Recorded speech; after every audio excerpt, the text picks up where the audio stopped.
Good morning. Very warming. जर तुम्ही बघितलं तर भरपूर सारं मळं झालंय, right? It's a cloudy weather. बाकी काय नव्या लॉकडाऊन बद्दल काही म्हणणं, मत, प्रदर्शन?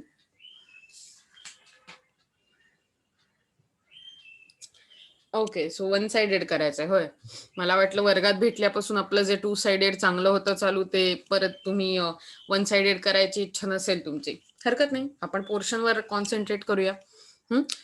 सो मी तुम्हाला असं म्हणलं होतं, पहिली गोष्ट की मी तुम्हाला काही गोष्टी सांगणार आहे. आपण बॅलन्स ऑफ पेमेंट बद्दल भरपूर काय काय बघितलंय, पण त्यातल्या काही टिपिकल गोष्टी ज्या मला तुम्हाला सांगणं गरजेचं आहे, त्याबद्दल मी तुम्हाला सांगणार आहे. की डिसइक्विलिब्रियम बद्दल आपण म्हटलं होतं. सिम्पली सेईंग, जेव्हा ह्या गोष्टी मी तुम्हाला नोट्समध्ये दाखवणार नाही, कारण मी ऑलरेडी तुम्हाला ह्याच्याबद्दल लिहून दिलंय. आपण पुढच्या चॅप्टर पासून डायरेक्ट नोट्स बघायला सुरुवात करणार आहोत, कारण हा चॅप्टर जवळजवळ संपत आलाय. सो जेव्हा इम्पोर्ट्स किंवा बॅलन्स ऑफ ट्रेड असं अकाउंट जे आपण बघितलं होतं, वेन इम्पोर्ट्स एक्सीड एक्सपोर्ट्स, तेव्हा आपण बघू शकतो की आपला तोटा होतोय देशाचा, कारण आपल्याकडून जास्त फॉरेन एक्सचेंज बाहेर चाललंय, वेराज कमी आत येत है. बहुत कम आपके कंट्री में आ रहा है. तो इसका मतलब क्या होता है कि there is a disequilibrium between balance of payment. और ये जो डिसइक्विलिब्रियम है, हमने देखा था कौन से टाइप के डिसइक्विलिब्रियम थे. हमने वो देखा था, शॉर्ट रन डिसइक्विलिब्रियम था, लॉन्ग रन डिसइक्विलिब्रियम था, cyclical disequilibrium, structural disequilibrium, fundamental disequilibrium. तो ये सब एक लाइक एक पर्टिकुलर कॉज की वजह से डिसइक्विलिब्रियम हो रहा था, जिसकी वजह से हमारे इंपोर्ट्स ज्यादा हो रहे थे, एक्सपोर्ट कम हो रहे थे, या फिर ऐसा भी कि हम ज्यादा बोरो कर रहे हैं, ज्यादा इंटरेस्ट देना पड़ रहा है, उसकी वजह से हम रीपेमेंट करने के लिए कोशिश कर रहे हैं, लेकिन रीपेमेंट कर नहीं पा रहे इंटरनेशनल लोन्स की. तो ये सब चीजें जो होती है, वो सब बीओपी के डिसइक्विलिब्रियम का कॉज हो सकती है. उसके साथ साथ हमने ये भी देखा था, आपण हे पण पाहिलं होतं की ट्रेड सायकल्स, राईट? म्हणजे तुम्हाला जर आठवत असतील तर इकॉनॉमीमध्ये वेगवेगळ्या प्रकारची ऑसिलिएशन्स चालू असतात. म्हणजे थोडक्यात वेगवेगळ्या प्रकारावर ऑसिलिएशन्स म्हणजे वर खाली होणं. ओके, सो याला ट्रफ असं म्हटलं जातं. मग इथून तुम्ही प्रॉस्परिटीला हळूहळू जाता, रिकव्हरी पिरियड म्हणतात याला. ओके, सो मी मगाशी म्हटलं तसं याला ट्रफ म्हटलं जातं, याला रिकव्हरी असं म्हटलं जातं. ओके, याला प्रॉस्परिटी किंवा पीक असं म्हटलं जातं. ओके, आणि पुन्हा एकदा जेव्हा तुम्ही खाली यायला लागता, तर याला रिसेशन असं म्हटलं जातं. Okay, I say RC only. Recession ही तुमची खाली येण्याची स्टेज आहे, आणि इथे जेव्हा तुम्ही एकदम बॉटमला पोचता, तेव्हा त्याला डिप्रेशन किंवा ट्रफ पुन्हा एकदा असं म्हटलं जातं. ओके, जसं मी म्हटलं असं की वरती त्याला प्रॉस्परिटी पिरियड किंवा पीक पिरियड असंही म्हणतात. इव्हन त्याला बूम असंही म्हटलं जातं. Okay, boom period. तर मी तुम्हाला हे का सांगते, तर या सगळ्या ज्या गोष्टी आहेत, यामुळे तुमच्या इंटरनॅशनल ट्रेडवर खूप परिणाम होतो. बघा बरं का, जेव्हा तुम्ही रिकव्हरी पिरियडमध्ये असता, म्हणजे तुम्ही पुन्हा एकदा चांगल्या पोझिशनला यायला लागताय, डिमांड हळूहळू मार्केटमधली वाढते, थोडे थोडे प्राइजेस वाढायला लागतात, आणि मार्केटमध्ये एकदम चहलपहल असते. उदाहरण सांगायचं झालं तर कुठलं उदाहरण माहितीये का? साधारण दिवाळी, रमझान ईद किंवा गणपती यांच्या आधी मार्केटमध्ये साधारण 1 महिनाभर जी दिसते ना, त्याला रिकव्हरी पिरियड सारखं म्हणून. डिमांड वाढलेली असते, आणि त्यामुळे त्या वस्तूंच्या प्राइजेस पण वाढलेल्या असतात. बरोबर? सो अशा वेळी आपण जास्त डिमांड ऑब्व्हियसली बाहेरच्या वस्तूंची पण करतो, आपल्या डोमेस्टिक वस्तूंची पण करतो. म्हणजे तुमचं इक्विलिब्रियम किंवा balance of payment, balance of trade account कशी बदलणार आहेत बघा. इथे पीक वरती पोहोचल्यावर इतक्या प्राइजेस वाढलेल्या असतात की याच्यानंतर डिमांड वाढणं शक्यच नसतं. ओके, दॅट मीन्स आपण तिथे आल्यावर डिमांड कम्प्लिटली, म्हणजे इतकं इन्फ्लेशन वाढलेलं असतं ना, की आपण असं म्हणू की जरी हा बूम पिरियड असला, सगळीकडे एकदम अति चहलपहल, असा विचार करा. तुम्हाला ब्लॅक फ्रायडे सेल बद्दल काही माहितीये का मित्रांनो? Do you know about black Friday sale? No. Okay, so if I am not wrong, it's a black Friday or something. पण एक एक फ्रायडे जो क्रिसमसच्या आधीचा असतो. म्हणजे थोडक्यात क्रिसमसच्या आधीचा वीकेंड. सो तो फ्रायडे इव्ह पासून सुरू होतो असं आपण म्हणूया.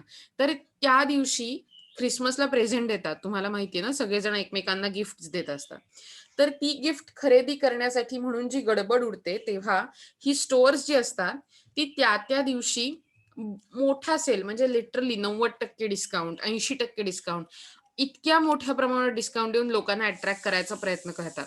इतकं की लोक बाहेर स्टोअरचं दार उघडेपर्यंत रात्रंदिवस रांगा लावून बसलेले असतात. And then once the stores door open, अचानक एकदम गर्दी साचते. ओके. सो अशा प्रकारचे जेव्हा पिरियड येतो त्याला आपण पीक किंवा बूमचा पिरियड म्हणू शकतो. मग हळूहळू लोकांना कळत जातं की अरे यात सगळ्यात काही अर्थ नाहीये, प्राइजेस नुसतेच वाढतात, मला तितका फायदा मिळत नाहीये. आपण रिसेशनरी ट्रेंडना येतो आणि त्यानंतर आपोआपच डिमांड अगदी थंडावते, मार्केट ऍक्टिव्हिटी कम्प्लीट थंड होऊन जातात. याच्याबद्दल मी तुम्हाला 2 एक्झाम्पल ऑलरेडी सांगितले. Let me just say those to you. 1930चं ग्रेट डिप्रेशन, 2008चं रिसेशन. सो ही 2 डिप्रेशन जी म्हणजे 2008चं रिसेशन असलं तरी डिप्रेशनकडे जाण्यापासून आपण सगळ्याच देशांनी त्याला रोखलं. व्हेअरएज 1930चं great depression was the greatest example की डिप्रेशनमध्ये किती काळ जग राहू शकतं. ओके. कदाचित तोच एक कॉज आहे जो वर्ल्ड वॉर 2 ला पुन्हा एकदा कारणीभूत ठरला. सो ह्या सगळ्या गोष्टींमुळे तुमच्या इंटरनॅशनल ट्रेडवर खूप मोठा परिणाम होत असतो आणि आपोआपच त्यामुळे इंटरनॅशनल ट्रेड सुधारत किंवा बिघडत असतो.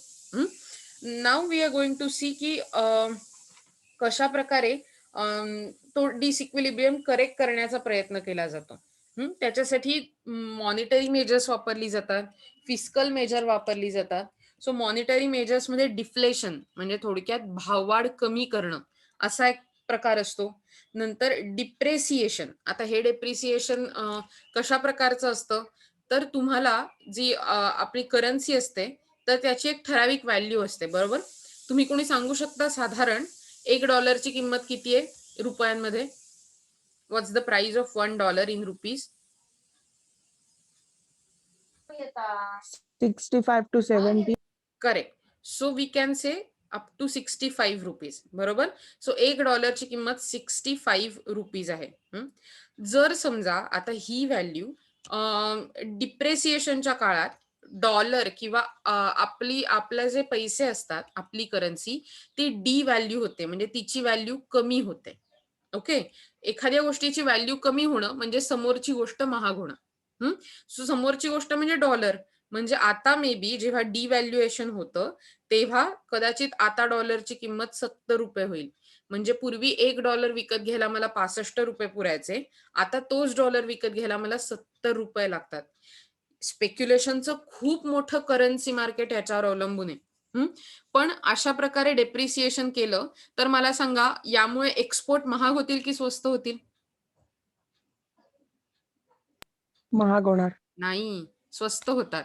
बघा, पूर्वी समजा $1 वाला टी शर्ट घ्यायला परदेशातल्या, म्हणजे असा विचार करा, रुपयामध्ये नाही कन्सिडर करायचंय. ओके. असा विचार करा की जेव्हा एक्सपोर्ट करतो आपण तेव्हा डॉलर्समध्ये एक्सपोर्ट करत असतो, बरोबर. शर्टची किंमत ₹65 राहणार आहे ना. शर्टची कॉस्ट, मेकिंग कॉस्ट ही ₹65 असेल कदाचित $1 म्हणजे. सो पूर्वी एक शर्ट घ्यायला $1 द्यायला लागायचा, बरोबर.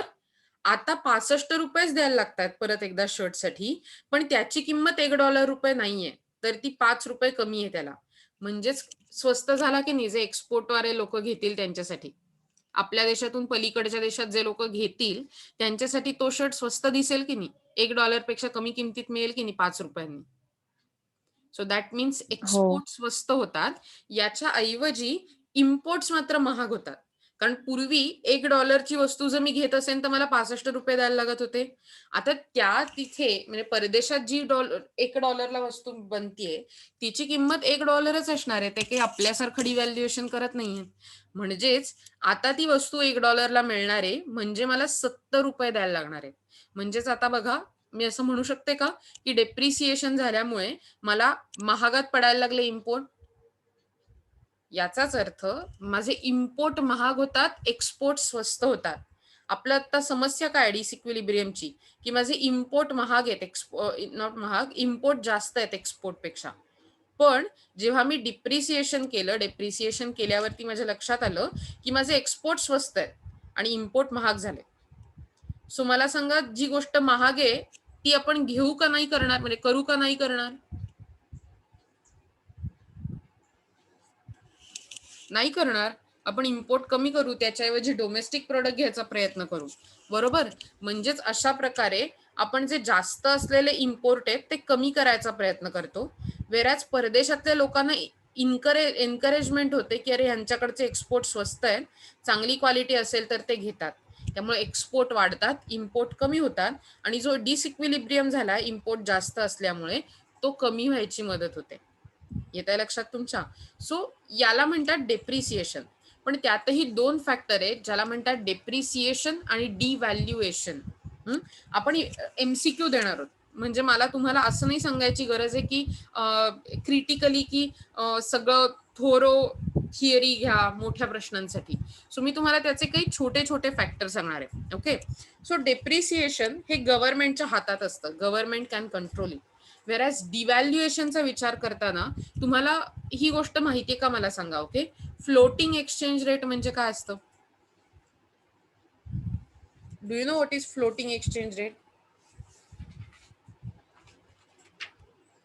फ्लोटिंग एक्सचेंज रेट म्हणजे तुमचा जो करन्सीचा रेट असतो ना तो फिक्स नसतो आणि जसं मार्केटमधलं डिमांड आणि सप्लाय वाढतो तसा तसा तो बदलत जातो. So we can say that we have already seen that exchange depreciation or appreciation helps in correcting disequilibrium in BOP. म्हणजे आपण ऑलरेडी हे पाहिलंय की डेप्रिसिएशन आणि अप्रिसिएशन आपल्याला मदत करतं डिसइक्विलिब्रियम करेक्ट करायला. However, this is possible in flexible exchange rate system. So जेव्हा तुमचे एक्सचेंज रेट फ्लेक्झिबल असतात तेव्हाही हे करणं अत्यंत सहज शक्य असतं. अर्थात एक्सचेंज रेट सिस्टीमच्या मध्ये काय काय होतं तर स्टेबल एक्सचेंज रेट सिस्टीम मध्ये मॉनिटरी ऑथॉरिटीज ज्या असतात म्हणजे आरबीआय स्पेसिफिकली ते अतिशय काळजीपूर्वक डिसिजन घेतात. They take the decision to change the value of currency with the reference of another country or gold. म्हणजे सोनं किंवा इतर देशातली करन्सी म्हणजे डॉलर्स नंतर पाऊंड्स यांच्या रिलेशन मध्ये आपल्या करन्सीची व्हॅल्यू आपल्या रुपयाची व्हॅल्यू चेंज करण्याचा निर्णय घेतला जातो. So in a simpler terms, devaluation means the official decrease in the external value of a currency in terms of foreign currency, gold or SDR, that is special drawing rights. म्हणजे डिव्हॅल्युएशन म्हणजे इतर बाहेरच्या करन्सीच्या प्रमाणावर आपल्या करन्सीची एक्सटर्नल व्हॅल्यू कमी करणं ह्याला म्हणतात डिव्हॅल्युएशन. सो जनरली डिव्हॅल्युएशन हे करन्सी जेव्हा कमी प्रमाणात आपल्याला ओव्हर व्हॅल्यूड दिसते, म्हणजे कमी प्रमाणात नाही असं म्हणता येईल की असं वाटतं की आपल्या रुपयाची किंमत अवाजवी वाढते मार्केटमध्ये, तेव्हा डिव्हॅल्युएशनचा निर्णय घेतला जातो. सो असा विचार करा एखाद्या कंट्रीने 25% त्यांच्या करन्सीची व्हॅल्यू कमी केली. उदाहरणार्थ असा विचार करू की आपल्या रुपयाची किंमत $1 म्हणजे 100 रुपये आहे समजा, तर त्यांनी 25% कमी केली असं जर आपण म्हणत असू तर किती किंमत होईल रे आता $1 25% से मैं घटा रही हूँ अगर प्राइस $1 की सॉरी हमारे रुपीस की, तो अब $1 हमें कितने पैसों में मिलेगा? जर 25% प्राइस कमी केली याचा अर्थ पूर्वी ज्याला 100 रुपये द्यायला लागायचे त्याच्याऐवजी आता मला जास्त रुपये द्यायला लागणार, कारण माझ्या रुपयाची व्हॅल्यू रुपयाची प्राइस कमी झाली आणि म्हणून 25% कमी केल्यावरती आता मला 125 रुपये जास्त भरायला लागणार. येत आहे लक्षात? याला म्हणतात डिव्हॅल्युएशन. कधीही कन्फ्युज होऊ नका, डिव्हॅल्युएशन म्हणजे व्हॅल्यू कमी करणं, पण याचाच अर्थ आपल्याला जास्त पैसे द्यायला लागणार. ओके, इन्फ्लेशनचा जो विचार आहे तोच डिव्हॅल्युएशनच्या मागे. सो जर समजा 25% आपल्या करन्सीचा रेट कमी केला तर इम्पोर्ट प्राइसेस पण 25% वाढतात, वेरॅज एक्सपोर्ट प्राइसेस पण 25% कमी होतात. सो यामुळे इम्पोर्ट्स डिस्करेज होतात आणि आपण असं म्हणू शकतो की त्यामुळे बॅलन्स ऑफ पेमेंट करेक्ट करायला हेल्प होऊ शकते. पण टू व्हॉट एक्सटेंट डिव्हॅल्युएशन हेल्पफुल असू शकतं, कुठपर्यंत? तर जर समजा आपण ह्याला जे म्हणतो की elasticity of demand, that is DM असं आपण म्हणूया. इलॅस्टिसिटी ऑफ डिमांड आणि elasticity of export, elasticity of demand of imports आणि elasticity of demand of export, या दोघांचीही टोटल, या दोन्ही इलॅस्टिसिटीजची टोटल जर समजा एक पेक्षा ग्रेटर असेल तरच डिसइक्विलिब्रियम करेक्ट व्हायला मदत होते. पुन्हा एकदा समजून घ्या, ज्या गोष्टी आपण इम्पोर्ट किंवा एक्सपोर्ट करतोय तर त्यातल्या इम्पोर्ट करण्याची इलॅस्टिसिटी ऑफ डिमांड आणि एक्सपोर्ट करण्याची इलॅस्टिसिटी ऑफ डिमांड, या दोन्हींची टोटल जर समजा ग्रेटर दॅन 1 ठरली तरच डिसइक्विलिब्रियम करेक्ट होऊ शकतो, म्हणजे डिसइक्विलिब्रियमचा इम्पॅक्ट कमी होऊ शकतो. याला मार्शल लर्नर कंडिशन असं म्हणतात. कोणती कंडिशन तुम्ही एकदा माझ्या मागे रिपीट करू शकता? Marshall Lerner condition.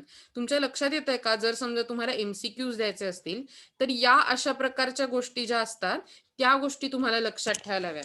म्हणजे थोडक्यात जर समजा पुस्तक चाळत असाल तर असे छोटे छोटे डिटेल पिक करा की जे तुमच्या ऑब्व्हियसली फक्त स्वाध्यायात आहेत ते तर कोणी वापरणार नाही लॉजिकली, म्हणजे पुस्तकातलेच डिटेल वापरणार.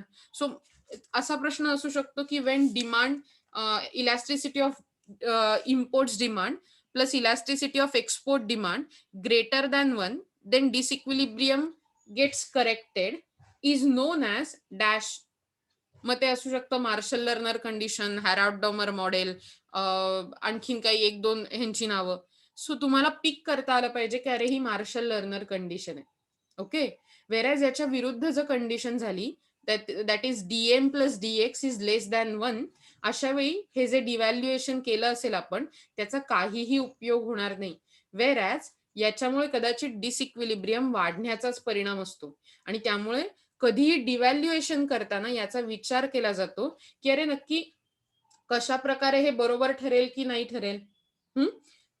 डिव्हॅल्युएशन is referred to the expenditure switching policy, म्हणजे डिव्हॅल्युएशनला एक्सपेंडिचर स्विचिंग पॉलिसी असंही म्हटलं जातं, since it switches expenditure from import to domestic goods and services. मग अशी म्हटलं तसं डिव्हॅल्युएशन केल्यावर इम्पोर्ट्स महाग होतात आणि त्यामुळे आपोआपच इम्पोर्ट्स महाग झाल्यामुळे एक्सपोर्ट्स आपण डोमेस्टिक इंडस्ट्रीमध्ये जी गुड्स बनतात ज्याला इम्पोर्ट सबस्टिट्यूट असं म्हटलं जातं त्याच्यावर भर द्यायला सुरुवात करतो. म्हणजेच एक्सपेंडिचर, खर्च हा इम्पोर्टेड गुड्स वरून डोमेस्टिक इंडस्ट्रीवर स्विच होतो आणि म्हणून डिव्हॅल्युएशनला एक्सपेंडिचर स्विचिंग पॉलिसी असंही म्हटलं जातं. ओके, सो मला वाटतं तुम्हाला डेप्रिसिएशन आणि डिव्हॅल्युएशन बद्दल मी तुम्हाला आत्ता माहिती दिली आहे. तुम्हाला ते लक्षात आलंय का नक्की? वेरॅज हे होते सगळे मॉनिटरी कंट्रोल, की आपण डिफ्लेशन म्हटलं, डेप्रिसिएशन म्हटलं, डिव्हॅल्युएशन म्हटलं.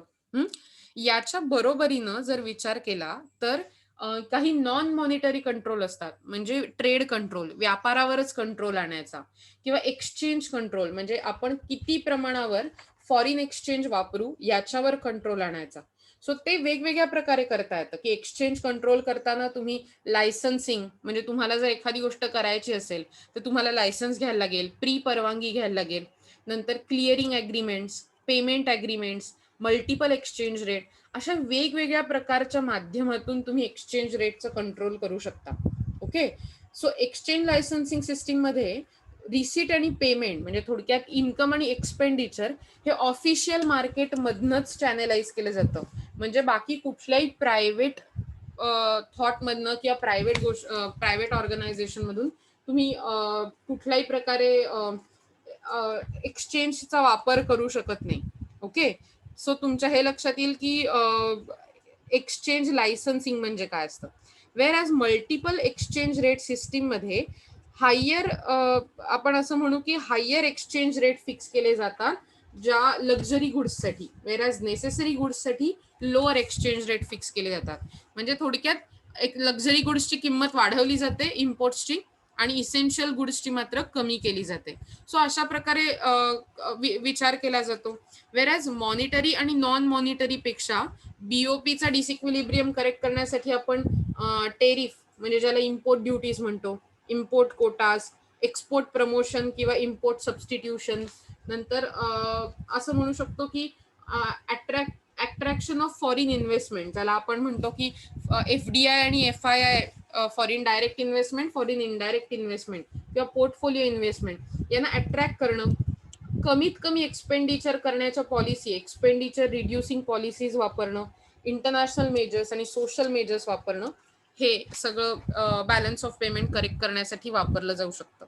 ओके, सो आज आपण पुन्हा एकदा WTO वर येणार आहोत. हा बॅलन्स ऑफ पेमेंटचा टॉपिक आत्ता आपण संपवलाय. सो आपल्यातल्याच आज काही लोकांना हे एक्सप्लेन करायचं होतं, बरोबर? So Ketaki, are you in enough range to talk? Yes. Correct. So तुझ्याकडे आपण असं म्हणू, तुझ्याकडे करेक्ट 5 मिनिटं आहेत. तू आम्हाला जे तुला सांगायचंय ते सांग बरं.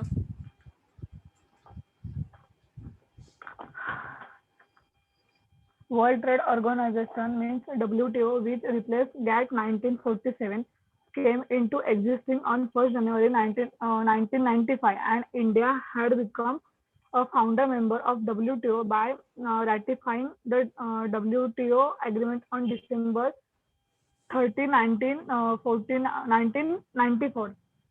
तर आता आपण इंट्रोडक्शन मध्ये बघितलं की जी जागतिक व्यापार संघटना आहे ही गॅट कराराऐवजी अस्तित्वात आलेली आहे. तर याच्यामध्ये उरुग्वे राऊंडर मर्राकेश करारानुसार 1 जानेवारी 1995 ला जागतिक व्यापारी संघटनेची स्थापना करण्यात आली. त्याच्यानंतर एक सेकंड लक्षात घ्या, पुन्हा एकदा MCQचा डिटेल आहे जर तुम्ही लक्षात घेतलं तर. उरुग्वे राऊंड 1994, बरोबर ना निशिकांत? म्हणजे त्याने पण ही इंट्रोडक्शन त्या बॅच मध्ये, बी बॅच मध्ये सांगितली होती. येस. आणि ते जे अग्रीमेंट होतं ते मराकेश या नावाच्या सिटीमध्ये झालंय. MARRAKESH, if I am not wrong, Marrakesh agreement.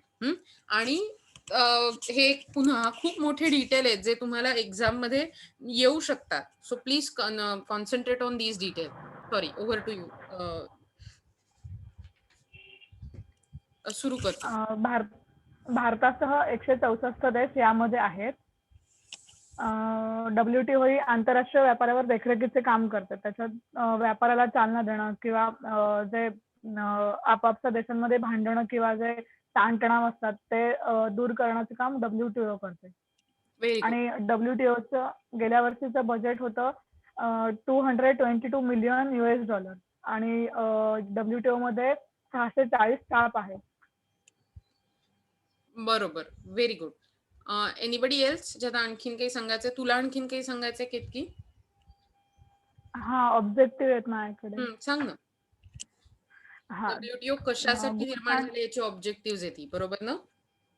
हा, गुड्स अँड सर्व्हिसेस मध्ये जे टॅरिफ आणि जे बॅरियर्स असतात ते रिड्यूस करण्याचं काम WTO करते.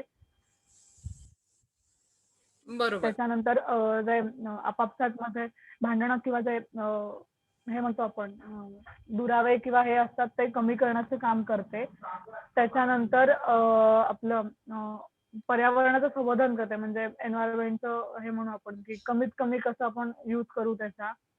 त्याच्यानंतर आंतरराष्ट्रीय देशांमधला किंवा देशांमधला व्यापार खुला करते. त्याच्यानंतर स्टँडर्ड ऑफ लिव्हिंग ह्याच्यामुळे सुधारतं लोकांचं. बरोबर, व्हेरी गुड. सो आणखीन काही?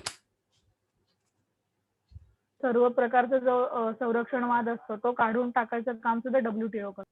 संरक्षणवाद म्हणजे? Protectionism. Very good. Protectionism is a संरक्षणवाद. करेक्ट. सो असा विचार करा की आपण असं म्हणू शकतो की WTO हे ओव्हरऑल सगळ्या जगातल्या व्यापारावरती कंट्रोल करायचा प्रयत्न करतं, बरोबर? Anything else that you want to share? No. Okay. आणखी कुणी आहे ज्यांना याच्याबद्दल सांगायचंय? आणखीन मी तुम्हाला, मला वाटतं हे टॉपिक्स वाटून दिले होते. आणखीन कुणी आहे की ज्यांनी त्यांच्या टॉपिकचं प्रिपरेशन केलंय?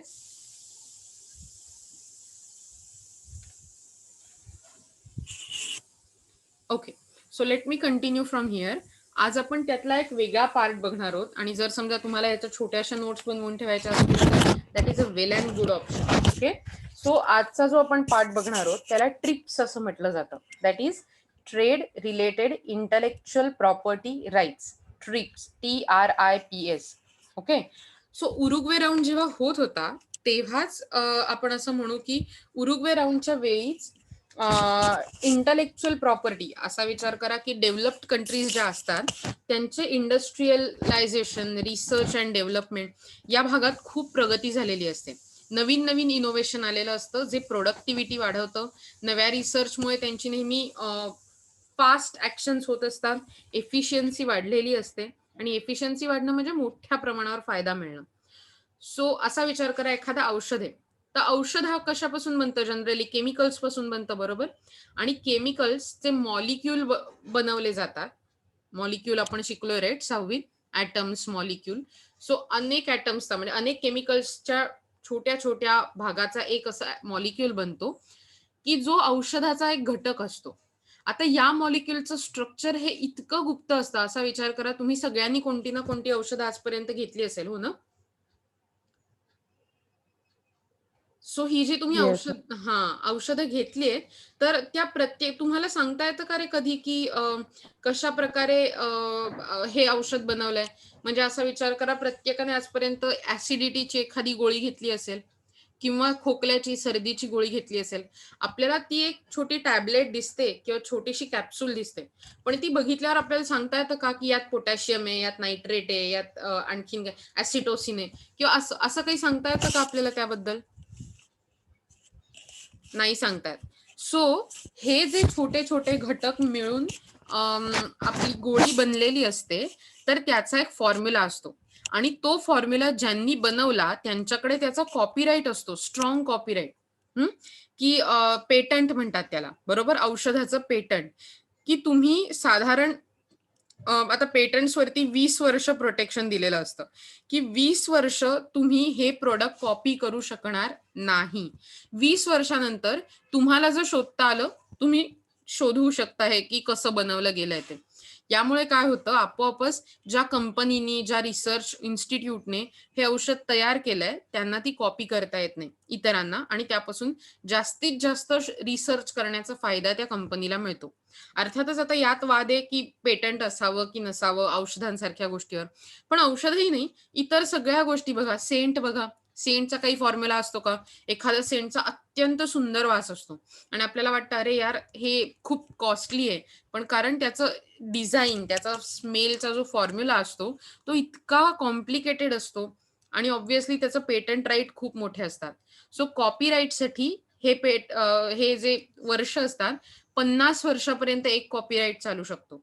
म्हणजे जर समजा तुम्ही कविता लिहिली, जर समजा एखादं गाणं लिहिलं, जर समजा एखादा लेख, कथा, गोष्ट, स्टोरी लिहिली, तर तिच्यावर कॉपीराईट घेता येतो आणि तो कॉपीराईट म्हणजे फक्त तुम्ही आणि तुमच्या परवानगीनेच लोक ते वापरू शकतात.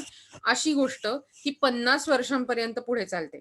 व्हेअरॅज पेटंट्स वरती जे प्रोटेक्शन असतं ते पुढे साधारण 20 वर्षांपर्यंत चालतं.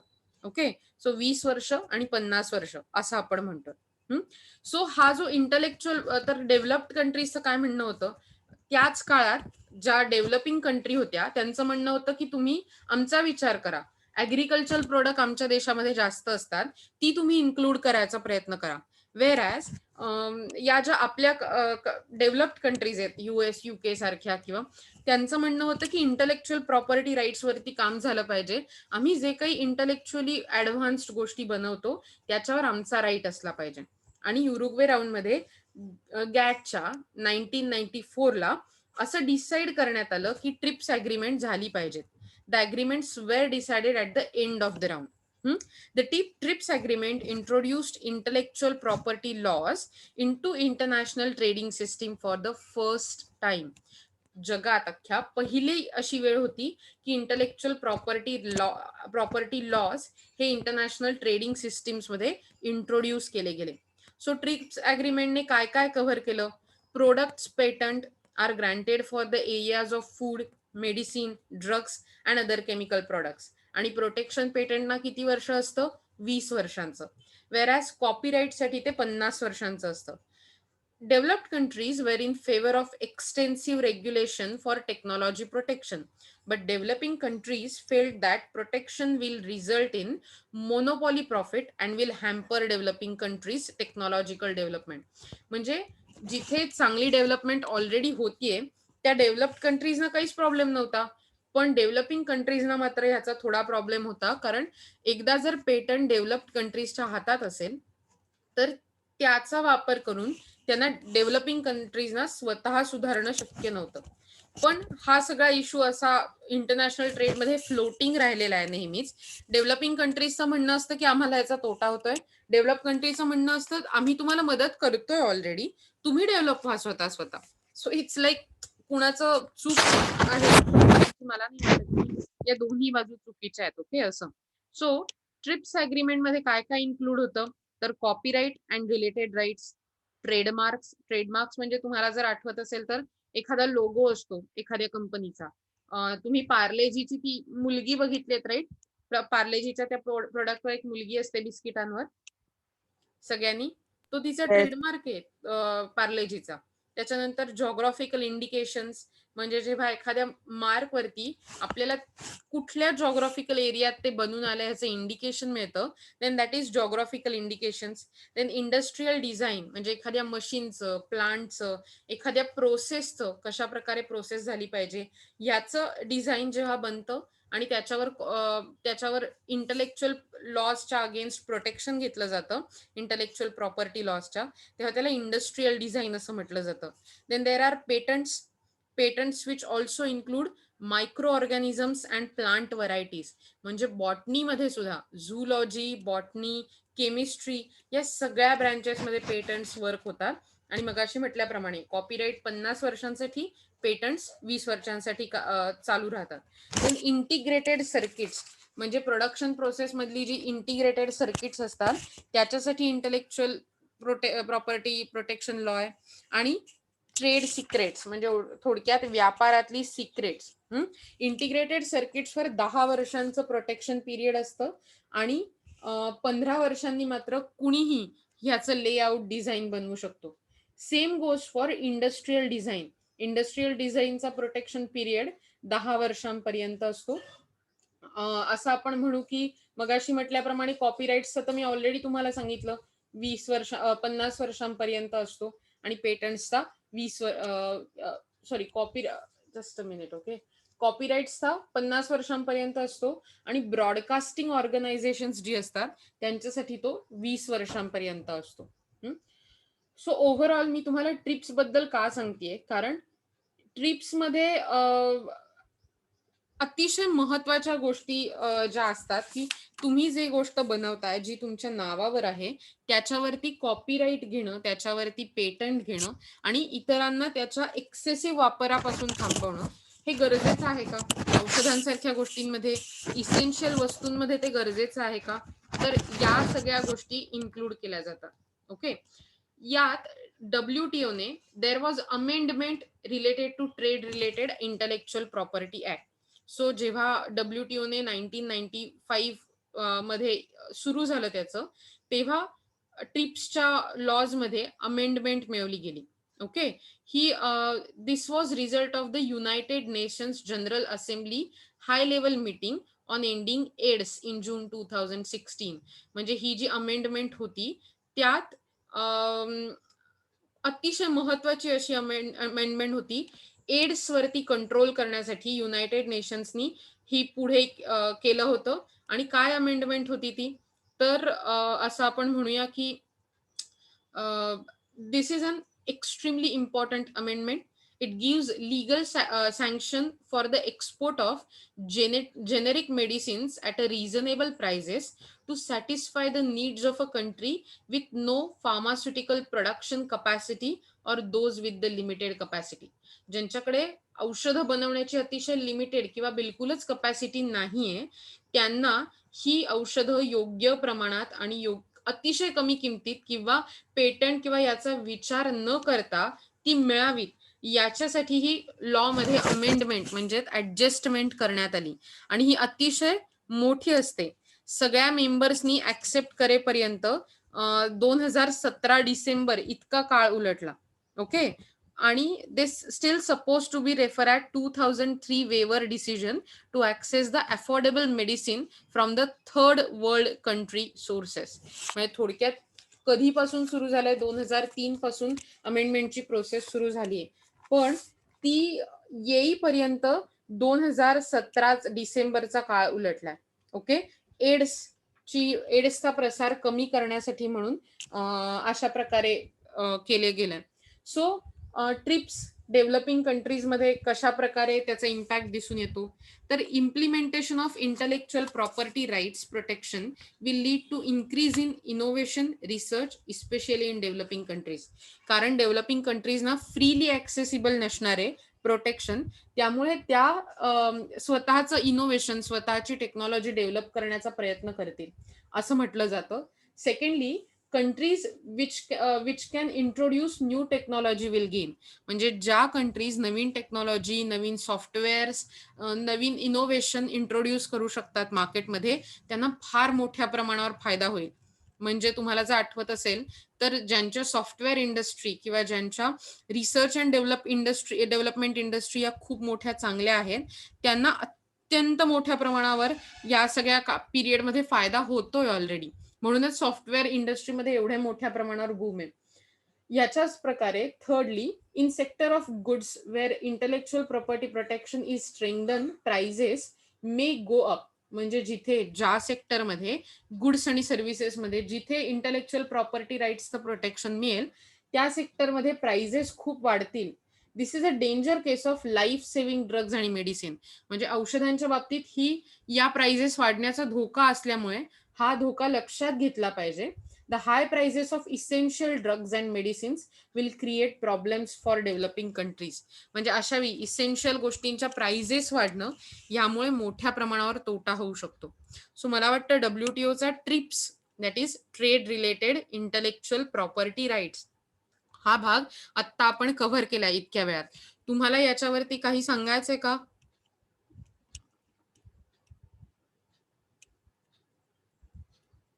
ॲज युजल उद्याला आपण ट्रिम्स हा भाग बघणार आहोत आणि ह्याच्या बरोबरीने जर समजा शक्य झालं तर ट्रिम्स बरोबरीने आपण थोडे पुढे जाणार आहोत आणि पुढच्या धड्यात डोकावणार आहोत. ओके. तुम्हाला अटेंडन्स लावायची असेल तर म्हणजे जेव्हा अटेंडन्स लावायचे, आज मी तुम्हाला गुगल शीट देणार नाहीये, तर मी जेव्हा युट्यूबची व्हिडिओ टाकेन तेव्हा तुम्ही तिथे जाऊन तुमचा नंबर आणि नाव हे त्या कॉमेंट बॉक्समध्ये टाका, आपोआप तुमची अटेंडन्स लागेल. ओके. कारण शिकवण्याचा वेळ त्यात वाया जावा असं मला खरंच वाटत नाहीये.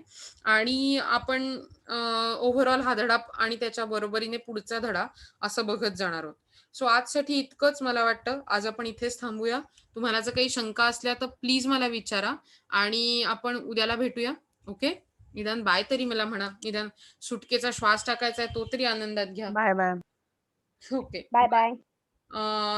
उद्याला आपण ट्रिम्स वरती आणि पुढच्या धड्यावरती बोलूया. Bye. Have a nice day ahead.